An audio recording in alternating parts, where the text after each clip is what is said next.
Very good evening, everybody. Meeting again in the session of Stuart Close philosophy, and we are discussing since last four lectures the examination of the patient.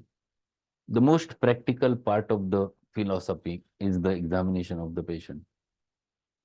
The Stuart Close has tried his level best to explain each and every minute details in the case taking, right from how the physician should be, what should be the physician's, how should be the physician's confidence level, how should be his demeanor, how he should talk with the patient, the tone of the communication. Every minute detail he has tried to explain. At the same time, he explains that what is important, that is also what is important from homeopathic point of view, that you have to listen to the patient properly. You should be a very good listener so that you can understand the subjective feelings of the patient, which will guide you to find it out a right remedy. Don't concentrate on objectives and don't comment on objectives, because otherwise patient may get confused and you cannot get whatever you desire. And that's why don't make a patient nervous regarding his pathology. Just go on listening and understand him. That is more important. While explaining that, he explains that whenever patient starts narrating, it is your duty to first to listen, understand what patient is telling, write it in the very expressions as he has expressed, and then if he is going out of the order, then it is time to interrupt him and to bring back again on the line. Otherwise, it is your duty to listen him carefully, properly. You should be too serious regarding it, and your patient should feel that you are sympathetic towards him, and patient should feel that you are really interested in his case taking. That is the most important part which he has explained. The last paragraph which he has explained is related with the uh, don't ask regarding the leading questions which will put either answer in yes or no. And those he has explained that it should not be, you should not go for it. And that's why forming a question is a very important entity. Utilize your intellect, utilize your logic, utilize your thinking, and make a habit of forming a good question. If you start it in a proper manner, then you get history properly. If you don't make a habit of it, you cannot. If the patient explains, if you ask the question, tell me right from the start of your disorder, how it has developed, how it has progressed, and now how it is. But I want every detail about it, so that patient starts right from the beginning of the disorder. Question should be very properly formed. How is your thirst? Explain regarding the thirst properly. Please explain me about your appetite. You should not. Are you hungry? He will either say yes or no. It should not be. Leading questions don't give anything for you. Are you restless? This question doesn't have any meaning. Restlessness, if it is there, you should observe that patient is restless.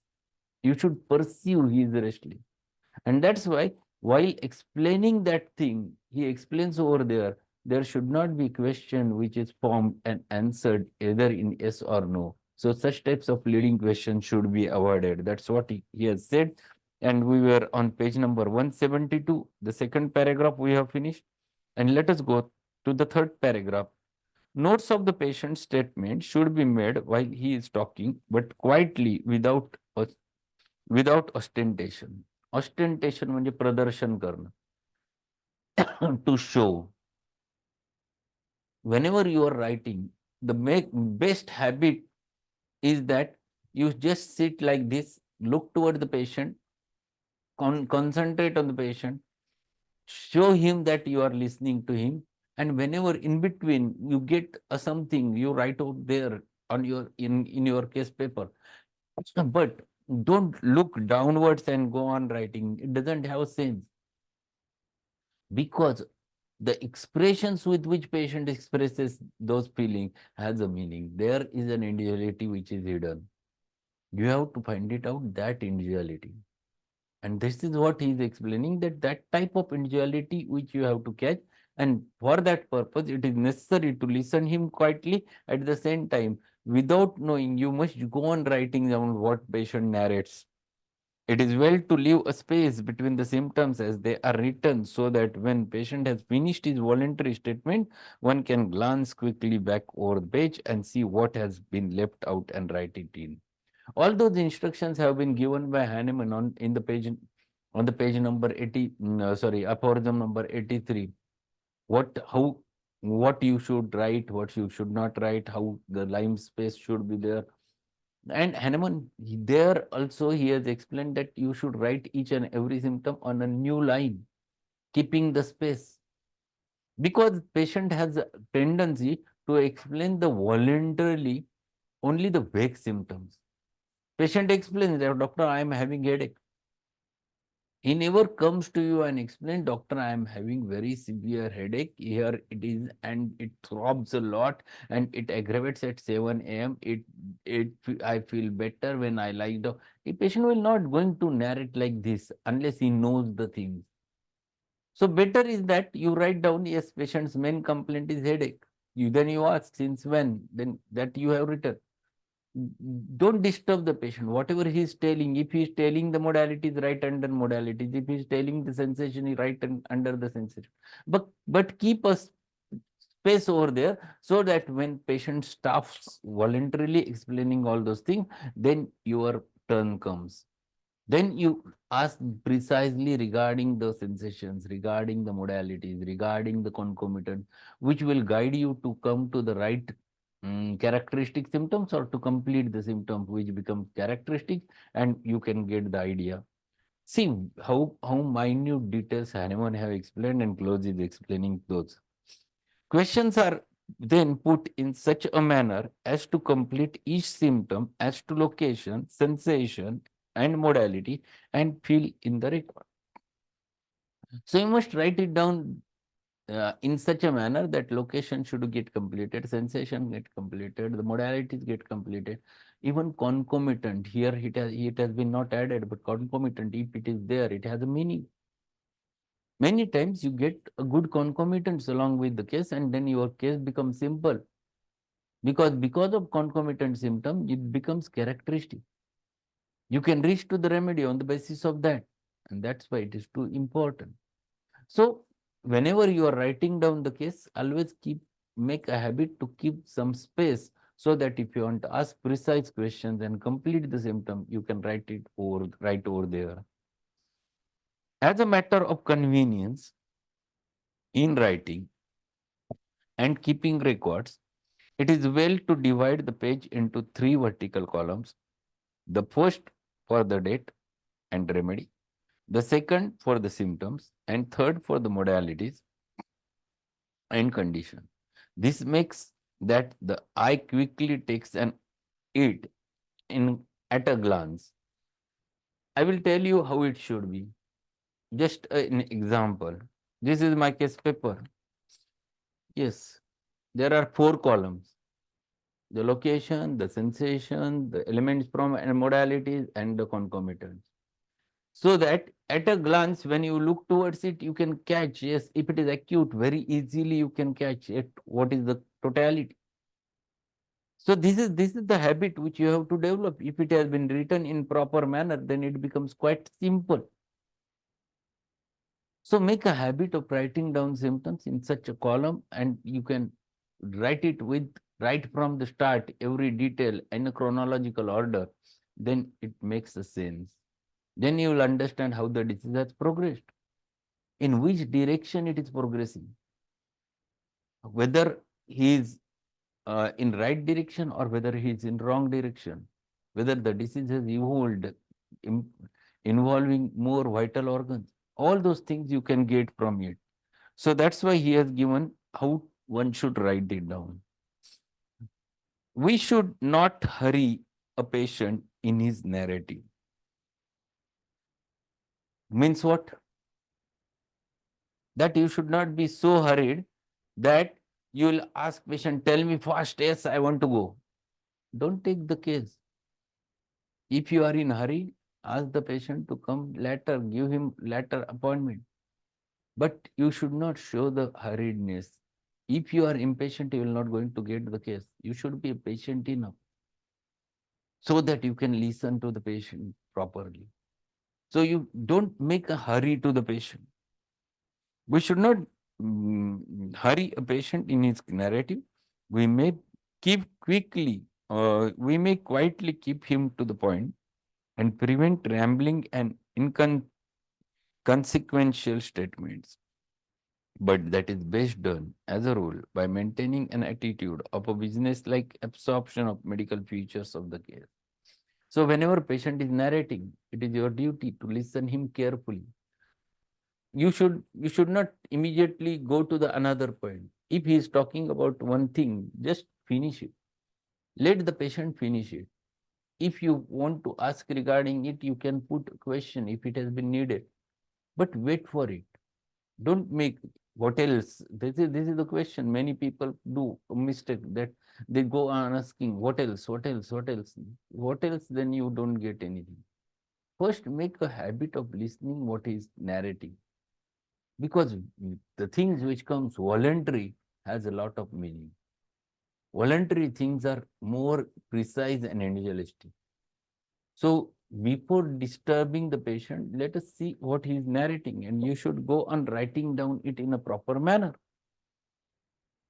It is well to keep in mind always during the examination of the case some working classification of symptoms as general, particular, and common.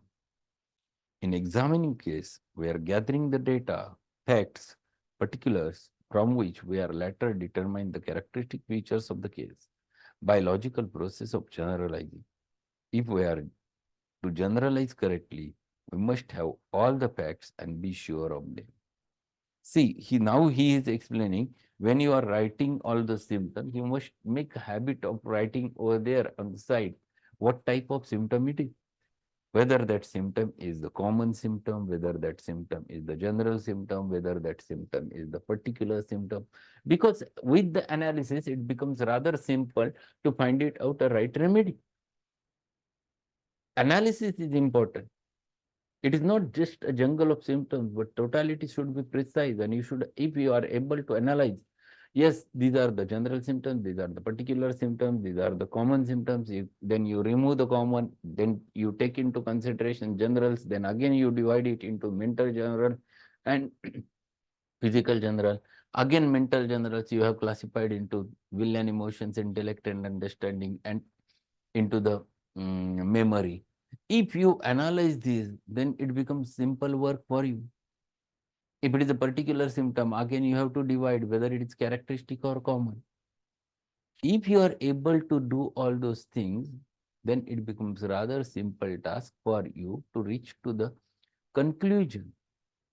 So analysis is essential after getting a whole totality. So he is explaining over there, always it is well to keep it in mind, always during the examination of the case, some working classification of symptoms. So it should be in your mind for what purpose you are taking the totality and what you will going to do afterwards. So immediately you should go for the analysis of the symptoms. If we are to generalize correctly, we must have all the facts and be sure of them. One thing at a time, and all things in order with an eye to the outcome. First, the analysis, facts from the patient statements, then the nurses, relatives, or friend statements, and then our own observation. So, whenever you are writing down the case, the three important sources are there, as Hanuman have explained in the aphorism number 6, from where you can get this portrait of disease. The first is patient. Patient's narration is important because it is a fact which you are getting right from the mouth of the patient. So whatever the patient is telling, it has a meaning. It guides you towards the right futures, explaining each and every detail. Then you should have some narration from the patient's friends or attendants or relatives or spouse or anyone. because they will guide you towards certain data. But you should not more rely on the attendants. You must rely on the what patient is explaining, because he is the first source of your data or totality. The second source is the relative or attendant. Third source is physician's observation. Physician himself should be a good observer. The qualities Hahnemann have explained in aphorism number 83. 4 qualities for the chronic case taking. Which are them? Anyone knows? 4 qualities which he has mentioned for the taking the chronic case. Yes? Sir, for physician? For taking the case.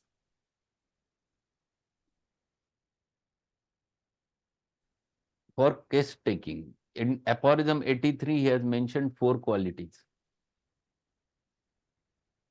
Anyone? Sir, one is unprejudiced. Correct. Very correct. Freedom from prejudice, that is the word which he has used. Second, he has used the sound senses. The third, he has used attention in observing. And fourth, he has used fidelity in tracing the picture of the disease. So first is freedom from prejudice. So he should not be prejudiced with the remedy. He should not be prejudiced with certain specific thing regarding the diagnosis. That is most important thing. Every case is new. Whatever the patient is narrating, it is your duty. Just write it in this very expression. Don't come to the conclusion of some remedy. Second is the sound senses. And those are very essential. Out of 5 sound senses, the first one is the vision, very important. The second, the ears, hearing is very important for you as a physician. Third, nose is also important, because smell, if you get a typical stink of anything, that you have to catch. Only thing which is not essential is the tongue taste for the patient. But last, touch is again important, because you go on taking the pulse or all those things. That touch will guide you towards the certain thing. So sound senses are very important. Patient is coughing outside and you are in your cabin. Just by that specific cough, you can reach to the remedy. And that's why it is too important. Attention in observing. You should be a very keen observer regarding all those things. So whatever the patient is narrating, you should listen it properly, even though he is there in the outside, in your waiting room. And last, which he mentioned, fidelity. Fidelity means tantopana. Whatever the words, expressions patient has written, patient is giving you, that you should write it down in his own words. That is fidelity in tracing the picture of the disease. These 4 important entities should be there, so that you can gather the whole totality properly. And that's what he is explaining, that these are the facts which you can get from the patient, then second from the attendants, and third his own observation. And while doing the observation, you should be very, very keen regarding the observation. Every minute detail you can catch, and if you are able to catch, then you are able to reach to the right remedy. So first, the analysis, facts from the patient statements, then the nurse's relatives or friend statements, then our own observation. Then comes the synthesis, the review, and the study of the symptoms and the construction of the case, classifying symptoms as we generalize. So then you gather together the whole totality, you analyze the totality. So what is analysis? Analysis is nothing but the categorizing of the symptoms into different varieties of symptoms. So out of totality, some comes in mental general, some comes in physical general, some comes in characteristic particulars. So you have to analyze, and some comes in common. Out of that totality, out of that analyzed totality, you can remove the common because they are not important for your prescription. Then you keep only those symptoms, then found the repertorial totality. All symptoms are not always there in the repertorial totality, because some are there in repertory, some are not. So you make the symptoms which are there in the repertory, make a repertorial totality. Whatever is not there in repertory, you write it under PDF. It is called as potential differential field, and write those symptoms under that PDF, and then repertorize with the repertorial symptoms. The result of repertorization comes with 4-5 remedies, a group of 4-5 remedies. Then compare those remedies with the help of remaining symptoms which are there in your PDF, potential differential field. The word is very important, potential differential field, because these are the very essential symptoms, but they are not there in the repertory, but which has a capacity to differentiate one remedy from another remedy, and that's why they are called as potential differential field. Then you can go to the PDF, find it out which is the right remedy. If you get it, it's very good. If you don't get it, then your duty is to go to the Materia Medica. And that Materia Medica is the final court where you will reach to the right remedy out of that group of 4-5 remedy. So this is the method. With this method, you have to go ahead. So these are things which he is explaining over there. This is what is called as a construction. So then comes synthesis, the review and study of the symptoms and construction of the case, classifying symptoms as we generalize, comparison of symptoms of the patient with the symptoms of the materia medica in repertory work follows, and finally the selection of the indicated remedy by the exclusion process. What is exclusion process? Exclusion process means, yes, certain thing, if for example patient is you are getting 2-3 remedies which are close to each other, but patient is absolutely hot, then you take out, exclude the chili remedies from your selection of remedy. So that is with which you are reaching, yes, if there is a lachesis, if there is a calcaric carb, if there is a heparsor, if there is silicia. If patient is hot enough, these rest of the three remedies are excluded. What remains is lachesis. This method is called as exclusion method of coming to the conclusion. And this you have to do whenever you are coming to the right remedy. So see, every detail Close is explaining over there in order to give the best method how one can go ahead. It is well to practice on simple cases first in order to become familiar with the technique. The hard cases will come soon enough, and try our skills and patience to the uttermost. To start with the practice, yes, this is very correct. You should always work with the simple cases. Simple cases means the cases which are generally commonly comes to the homeopath. You can get the cases of skin disorders, eczemas. You can get the cases of acid peptic troubles. You can get the cases of digestive problems, indigestion. Make a habit of using this method. If you go through this method, you get a habitual to it, and then you can handle the little bit difficult cases later on. So, and as age advances, as your practice goes on, automatically, if you produce good results in those simple cases, they brings the difficult cases to you. This method is always followed over there. And this is what he is explaining over there. This is the right method to come to the right conclusion. So it is well to practice on simple cases first in order to become familiar with technique. The hard cases will come soon enough, and try our skill and patience to uttermost. The suggested classification of symptoms into general, particular, and common symptoms is applicable to difficult as well as simple cases, to chronic as well as acute disease. The general plan can be modified and adapted in various ways, but the principles underlying it are always the same.